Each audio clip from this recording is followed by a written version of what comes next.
लोगों के दिमाग में बहुत ही छोटी चीज रहती है कि सर ये तो इंटेलिजेंट है, ये कर पाएगा, इससे चीजें हो जाएगी, इसका सिलेक्शन हो जाएगा, मेरा नहीं होगा, मैं डफर हूं। अरे बेटा, कोई डफर नहीं है दुनिया में।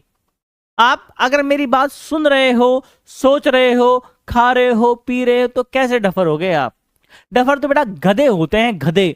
या सुनो, अगर मैंने आपको गधा कहता हूं और आपको मेरे गधे बोलने से बुरा लग गया, तो आप गधे नहीं हो बेटा। या सुनो, क्योंकि आप उस बात को सोच पा रहे हो ना, समझ पा रहे हो, फिर आप कैसे बेटा क्या हो गए, डफर कैसे हो गए? आप तो इंटेलिजेंस हो गए, इंटेलिजेंट हो गए ना। अरे ऐसा सुनो, आपके साथ में जो बच्चा है इंटेलिजेंट, जिसको आप बोल रहे हो बेटा, वो क्या इंटेलिजेंसी का टैग लगवा के आया था? क्या नहीं आया था ना बेटा? वो भी हमारे जैसा ही बच्चा है ना बेटा? वो इंटेलिजेंट आप उसको बोल रहे हो, क्यों बोल रहे हो बेटा? क्योंकि वो क्या कर रहा है बेटा? प्रयास कर रहा है, रोज पढ़ाई करता है, आप बेटा मजे करते हो।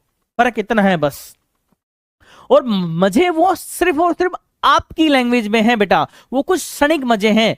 आप हो सकता है ऐसे करके 2-4 साल और मजे कर लो, हो सकता है वो 2-4 साल मजे ना करे, उसकी पूरी जीवन अब मजे में कटने वाला है, आपका केवल 2-3 साल मजे में कटने वाला है बेटा। फर्क है दोनों में, है ना? अब बेटा चुनाव आपका है, आपको क्षणिक मजा चाहिए बेटा, जीवन भर का मजा चाहिए, ये सुनो।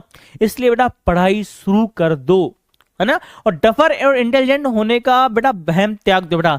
डफर और इंटेलिजेंट वर्ड कुछ नहीं होता है, केवल और केवल एक वर्ड होता है बेटा, क्या? कंसिस्टेंसी।